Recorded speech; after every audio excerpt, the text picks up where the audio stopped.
If you're somebody that enjoys going to the movie theater and especially watching a film in IMAX, did you know that you can bring some of that IMAX experience to your own personal home theater, especially if you're a physical media collector? If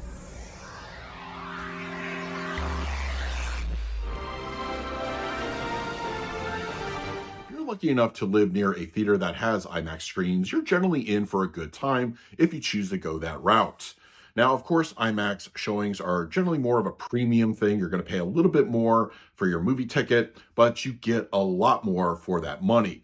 The screen format, of course, is going to be different. It's bigger, it's wider, it's more open, and usually the audio is also improved in that particular theater. Normally, movies are shot in a wide variety of aspect ratios. For example, 185 to 1 or 239 to 1, which gives you the black bars on the top and bottom. But for IMAX, it opens up the picture even more. So the standard IMAX ratio is going to be somewhere around 190 to 1. Or if you're fortunate enough to see a movie in a certain specific theater that supports, let's say, 70 millimeter prints, you're going to get 143 to 1. But when you generally go see a movie in IMAX, it's going to be a mixture of your standard ratios, let's say 239 to 1, and then it'll shift into certain scenes shot specifically for IMAX. So you'll have alternating aspect ratios during your viewing. Did you know that you can get some of that IMAX experience in your own home theater? Now, of course, nobody's going to have the big giant screens themselves. That's what you really go to the theater for. But if you're somebody that has a bigger screen at home and you really enjoy that shifting aspect ratio, or more or less just the primary IMAX aspect ratio, or if you're especially if you're a physical media collector, you can do that. You can get that experience. And I gotta say, it's something pretty awesome. Now, when it comes to physical media, there are a lot of people out there that enjoy the benefits, which I've talked about in numerous other videos. That's not to say if you're a digital movie collector, you're left out in the cold. Far from it. There are some movies released digitally that do support the IMAX aspect ratio. But for me, as a physical media collector, I like the benefits that we get a little bit more preference from either filmmakers or somebody who's sympathetic at the studio releasing it on physical media, and I enjoy it. Now, before I begin, there are going to be a lot of clips I use for examples in this video that have many spoilers. So if you're somebody that is sensitive to movie spoilers, I will leave a list of the movies I include in this video in the comments section. If you haven't seen these and you don't want to be spoiled about any potential story plots or elements or anything, go ahead and watch those movies and then come back to this video later. But I wanted to give a warning to those people, and I have to use certain examples because they fit what I'm talking about in this video. Now, talking about digital movies for just a moment, one of the examples of a digital movie that supports IMAX aspect ratio is Aquaman. Now, this one has the 239 to 1 aspect ratio, and it does open up to the 178 to 1 aspect ratio, which is their version of IMAX, and that happens on both the digital and physical media copy. I should also note that when it comes to the IMAX aspect ratio that we get at home, it's not a one-to-one than what we would see at an actual IMAX theater. As I said, the IMAX aspect ratio is typically 190 to 1 at the theater, but for home formats, it's usually around 178 to 1. Going back to digital for just a second, when it comes to streaming, IMAX aspect ratios are even more rare, unless you're a Disney Plus subscriber and you really love the MCU. Then they offer two different versions of a lot of the MCU movies, one in the standard and one in with what they call IMAX Enhanced. And I know this is much to the chagrin of physical media collectors that this is not offered on physical 4K disc, but it is what it is. So if you're somebody that likes certain movies from the MCU and you like to see what IMAX aspect ratio brings to the table, you have those to check out. When you have such a prolific filmmaker like Christopher Nolan, who not only uses IMAX regularly with his films, but is also a huge physical media supporter, you're could be rest assured that when his movies come to physical media, they are going to include the IMAX scenes. And I gotta say, they always look fantastic. Oppenheimer, for example, his latest film that came out just a couple of years ago. And of course, we have Odyssey being filmed right now. I cannot wait to see that on IMAX 70 millimeter.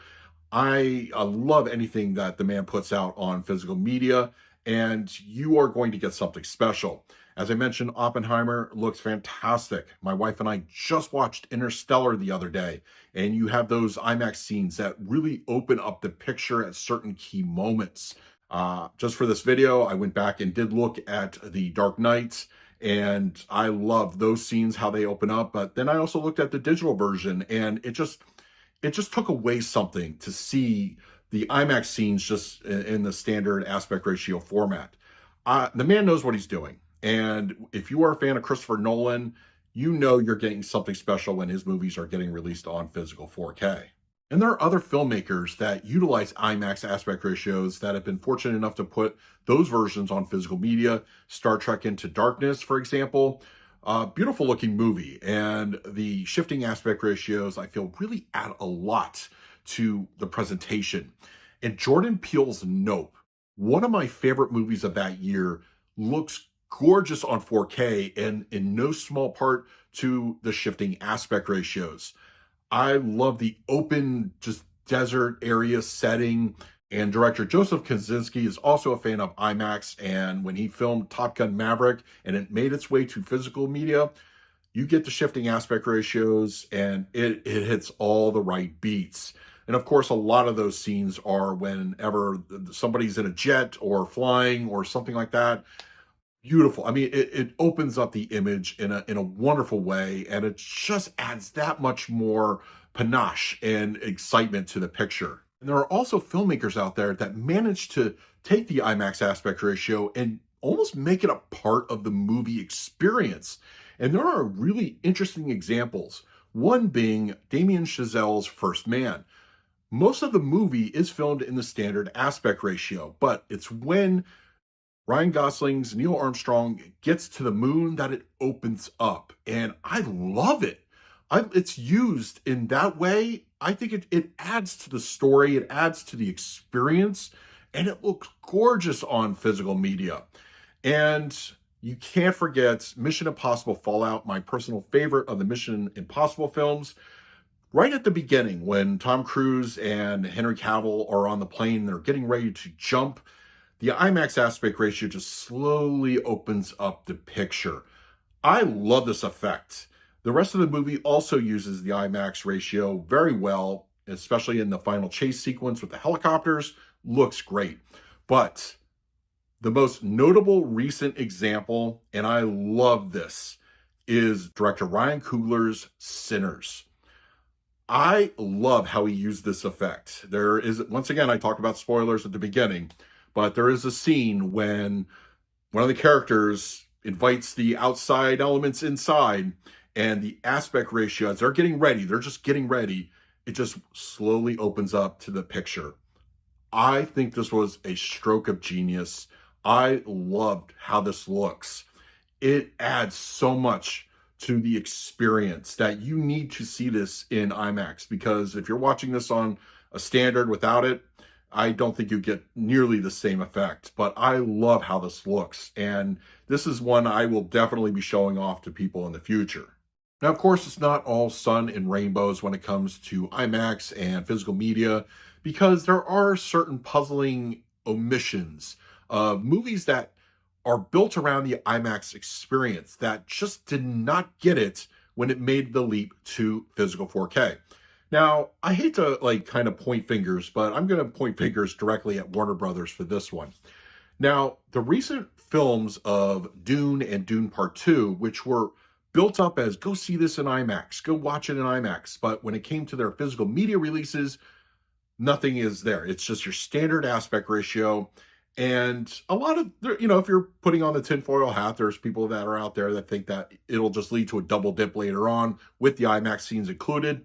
And I believe some of the Godzilla films that were recently released, like Godzilla versus Kong, Godzilla X Kong, also had IMAX aspect ratios that were not included in their physical 4K releases. So it's kind of a thing Warner Brothers seems to be a little bit guilty of. The reasoning, maybe they didn't want to license it out or whatever it is. I'm hopeful that we see these titles and more that used IMAX in future physical 4K releases. So all in all, if you're a physical media collector and you enjoy the IMAX experience, you can get that at home. And I think it's really It's something that I think just adds a lot to your own personal home theater, and it's something I hope we see continue in future releases. I love the format. Once again, I go see a movie in IMAX whenever I can, and I'm just glad to get a little bit of that experience at home. So that's what it is. But I want to hear from you now in the comments section below. Do you enjoy IMAX films? Do you enjoy it at home? Sound off. Let us know some of your favorite movies. Let us all know in the comments. And if you're interested in the movies I talk about in this video, I will leave direct links in the comments section below. In the meantime, please like, subscribe, hit that bell notification. So until next time, this is Adam with Movie Guy 365. I will see you at the movies.